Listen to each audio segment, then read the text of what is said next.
Today there was a big change on Old School RuneScape with a major new update. We're able to go to Revenant caves and make double, if not triple the amount of GP per hour than we were able to before, making this the first of apparently many to come new updates in order to rejuvenate the wilderness. Now, if you enjoy going into the wilderness and doing wilderness PVM, you're gonna want to listen to this. But also, if you don't do any wilderness PVM, you still might want to listen to this because all of the items that are on the drop table you may use in your everyday gameplay. And with this buff, I'm assuming an abundance of these items are going to be entering the game, which could have an effect on its overall price. Today, Jagex announced that they'll be soon releasing new loot keys and wilderness bosses that they anticipate to be very exciting pieces of content. And they announced the next update that's coming from this batch of wilderness rejuvenation fixes is Slayer cave improvements and the introduction of a PJ timer throughout the wilderness for both players and NPCs. They don't have a concrete date yet, but they're going to update us as soon as they have news to share. Now, the following changes were made in the live game to Revenant caves today.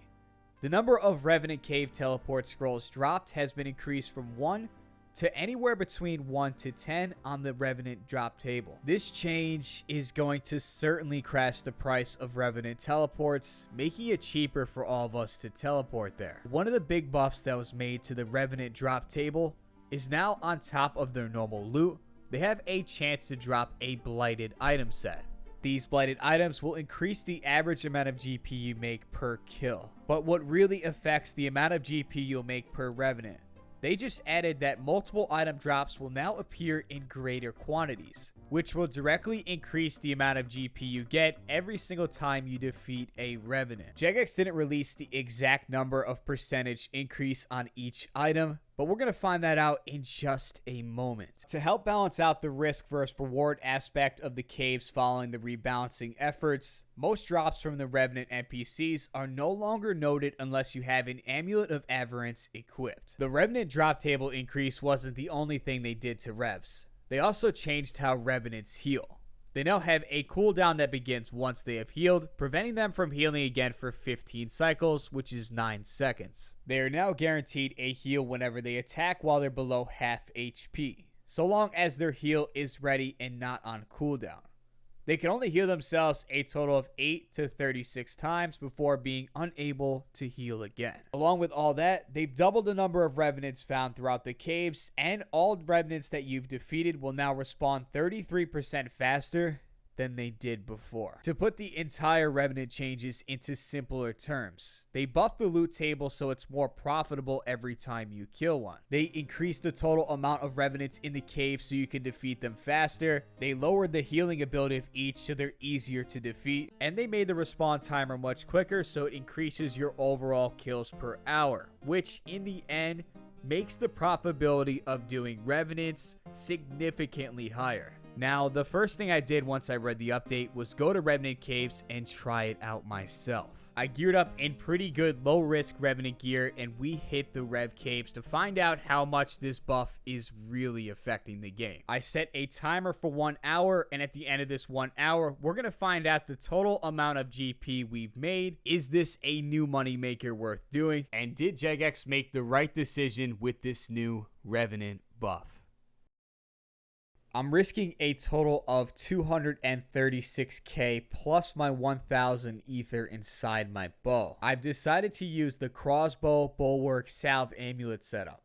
This way, if a PKer gets on us, we have the bulwark for some defense, and the crossbow and salve amulet is going to ensure we kill these Revenants as fast as possible. We don't have the Necklace of Avarice for the noted items effect because it also gives us a skull, which is a downside. Plus, I think that it's much better to not have the noted items at the moment because the salve amulet increases your overall damage, speeding up the kills for us, but at the same exact time, the Necklace of Avarice gives us a skull and it gives us those noted items, which is good slash bad because now all of the food drops will be noted. Without the necklace on, all of our food drops are unnoted. This way we can have full supplies in case a PKer gets on us. So far, it's been a super smart idea to not bring that necklace. I get all these food drops and I'm basically full supplies the entire time. And that's trip number 1 completed. Took us about 16 minutes for 542k in the looting bag and 58k worth of loot in our inventory, making it a total trip of about 600k.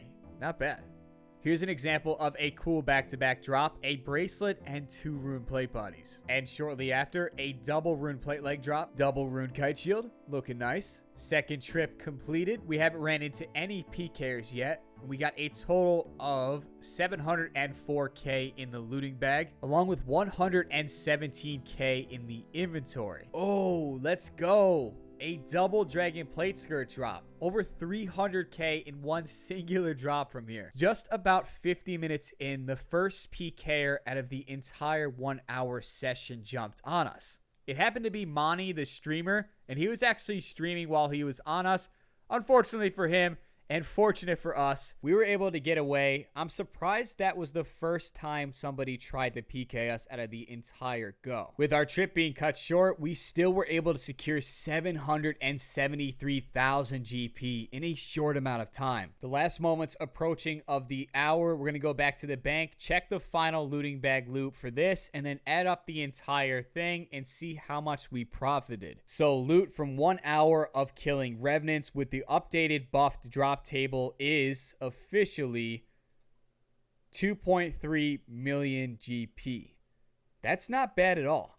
I feel like I got average or maybe slightly below average luck. I feel like I could have got better items.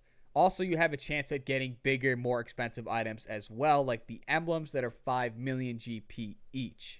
But nonetheless, pretty good money maker as long as you don't get attacked by PKers. People could take advantage of this like the Venezuelan gold farmers and other clans, but it should be a good rejuvenation tactic for the wilderness.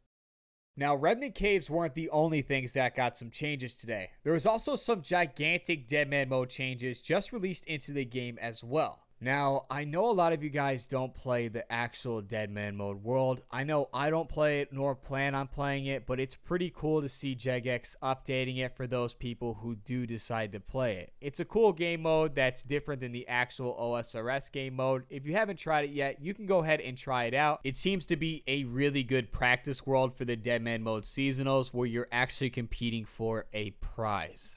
In other news, Jagex did complete a couple fixes, like trying to access the group storage when it's already in use will now prompt a message indicating who is using it and on which world for all of you who play Group Iron Man. And a really cool one that you should probably keep note of if you play Iron Man or any lower level account, ugly Halloween jumpers now protect you from the cold at Wintertide as other warm items do.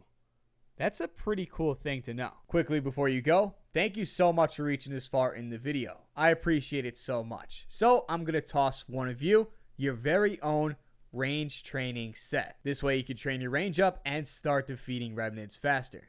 Just like this video, leave your RuneScape name in the comment section below so I know how to contact you, and hit the subscribe button so you can be notified when I upload my new videos.